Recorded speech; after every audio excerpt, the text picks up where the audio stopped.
अगर आपने भी इस वीडियो में पूछे गए सभी सवालों का जवाब दे दिया तो यकीन मानिए आने वाले एक साल में आप किसी भी कॉम्पिटिटिव एग्जाम को आसानी से क्रैक कर सकते हैं। दोस्तों, आज मैं आप सभी के लिए लेकर आया हूँ 7 से 15 अप्रैल 2024 के करेंट अफेयर के सारे इम्पोर्टेंट क्वेश्चन एक ही वीडियो पर। तो चलिए शुरू करते हैं।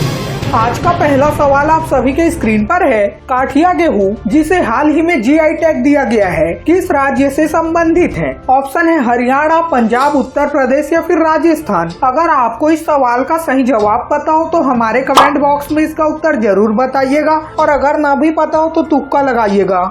The correct answer is option C, Uttar Pradesh. Uttar Pradesh के बुंदेलखंड क्षेत्र की कृषि उपज काठिया गेहूं को हाल ही में भौगोलिक संकेत मतलब जीआई टैग प्रदान किया गया है। इस फसल के लिए जीआई टैग का आवेदन साल 2022 में किया गया था और 2 साल की लंबी प्रक्रिया के बाद अप्रैल 2024 में जीआई टैग प्रदान किया गया। तो अगला और दूसरा सवाल है, हाल ही में सागर कवच एक्सरसाइज का आयोजन कहाँ किया गया? ऑप्शन है गोवा, लक्षद्वीप, उड़ीसा या फिर गुजरात में। The correct answer is option B, Lakshadweep island. हाल ही में 2 दिवसीय सागर कवच अभ्यास का आयोजन लक्षद्वीप समूह में आयोजित किया गया। इस अभ्यास में भारतीय नौसेना, भारतीय तटरक्षक बल, समुद्री पुलिस, मत्स्य पालन, सीमा शुल्क और अन्य सुरक्षा एजेंसियों सहित सभी समुद्री सुरक्षा एजेंसियों ने भाग लिया। तो अगला और तीसरा सवाल है, हाल ही में किस देश ने अपने रोजगार वीजा कार्यक्रम में बदलाव किया है? ऑप्शन है ऑस्ट्रेलिया, मलेशिया, न्यूजीलैंड या फिर सऊदी अरब। उत्तर है ऑप्शन सी, न्यूजीलैंड। हाल ही में न्यूजीलैंड ने पिछले साल लगभग रिकॉर्ड प्रवासन के बाद अपने रोजगार वीजा कार्यक्रम में तत्काल बदलाव किया है। इस बदलाव के तहत कम कुशल नौकरियों के लिए अंग्रेजी भाषा की आवश्यकता शुरू करने और अधिकांश नियोक्ता कार्य वीजा के लिए न्यूनतम कौशल और कार्य अनुभव सीमा निर्धारित करने जैसे उपाय शामिल हैं। नेशनल मेरीटाइम डे प्रतिवर्ष कब मनाया जाता है? ऑप्शन है 2, 3, 4 या फिर 5 अप्रैल को। सही उत्तर है ऑप्शन डी, 5 अप्रैल। राष्ट्रीय समुद्री दिवस यानी नेशनल मेरीटाइम डे हर साल 5 अप्रैल को मनाया जाता है। यह देश के अंतर्राष्ट्रीय व्यापार और आर्थिक विकास में समुद्री क्षेत्र के महत्व को बताता है। यह दिन पहली बार 5 अप्रैल 1964 को मनाया गया था। और अगर बात की जाए राष्ट्रीय समुद्री दिवस 2024 की, तो राष्ट्रीय समुद्री दिवस 2024 का थीम है भविष्य को नेविगेट करना, सुरक्षा पहले, मतलब navigating the future safety first. तो अगला और 5वां सवाल है, हाल ही में किसे टाटा इंटरनेशनल का नया प्रबंध निदेशक नियुक्त किया गया है? ऑप्शन है रविचंद्रन आनंद, महेश कुमार सिन्हा, राजीव सिंघल या फिर आनंद सेन जी को।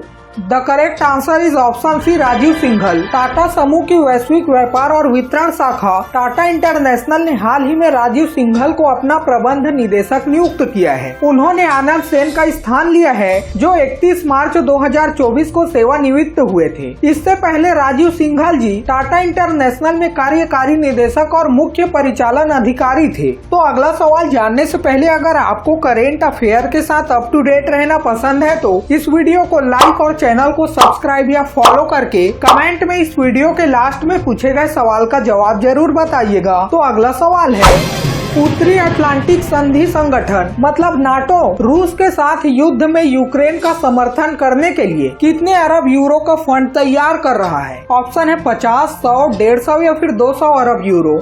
The correct answer is option B, 100 billion euro. उत्तरी अटलांटिक संधि संगठन मतलब नाटो ने एक प्रस्ताव के तहत अपनी मौजूदा नीति में बदलाव करते हुए रूस के साथ युद्ध में यूक्रेन का समर्थन करने के लिए 5 साल के लिए 100 अरब यूरो का फंड तैयार किया है। नाटो महासचिव जेन्स स्टोल्टेनबर्ग ने यह प्रस्ताव रखा है। इस प्रस्ताव के पारित होने के बाद 32 पश्चिमी देशों का सैन्य गठबंधन नाटो यूक्रेन को सहायता देने में सबसे आगे हो जाएगा। अब आखिर ये नाटो क्या है? नाटो 32 सदस्य देशों, 30 यूरोपीय और 2 उत्तरी अमेरिकी का एक अंतर सरकारी सैन्य गठबंधन है। विश्व बैंक समूह मतलब वर्ल्ड बैंक ग्रुप ने हाल ही में किसे आर्थिक सलाहकार पैनल का सदस्य नियुक्त किया है? ऑप्शन है राकेश मोहन, राजीव सिन्हा, अमिताभ कांत या फिर अजय मोहन सिंह जी को।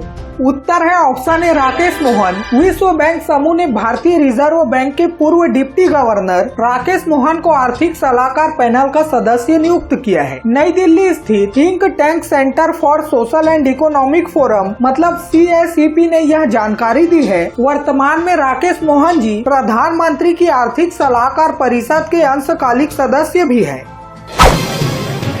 15वें CIDC विश्वकर्मा पुरस्कार 2024 से किसे सम्मानित किया गया? ऑप्शन है Reliance industry, SJVN limited, Adani green या फिर टाटा टेलीकॉम को।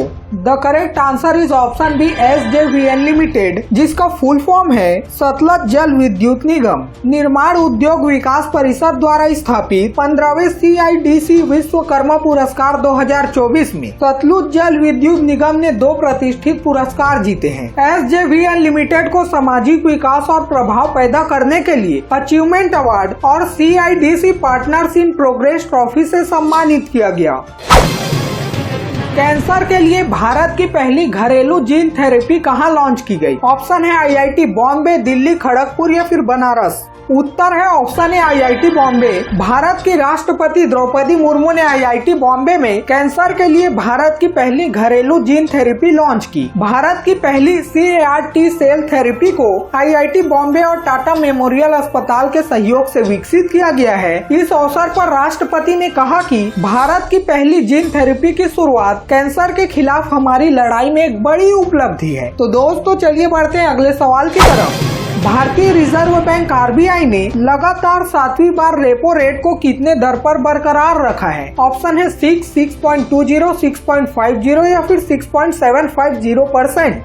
The correct answer is option C, 6.5%। भारतीय रिजर्व बैंक के गवर्नर शक्तिकांत दास ने आज प्रमुख ब्याज दरों पर मौद्रिक नीति समिति मतलब MPC के फैसले की घोषणा की। RBI ने लगातार 7वीं बार रेपो रेट में कोई बदलाव नहीं किया है और इसे 6.5% पर बरकरार रखा है। RBI की मौद्रिक नीति समिति ने 5:1 बहुमत से नीतिगत दर पर फैसला लिया है। तो अगला सवाल है,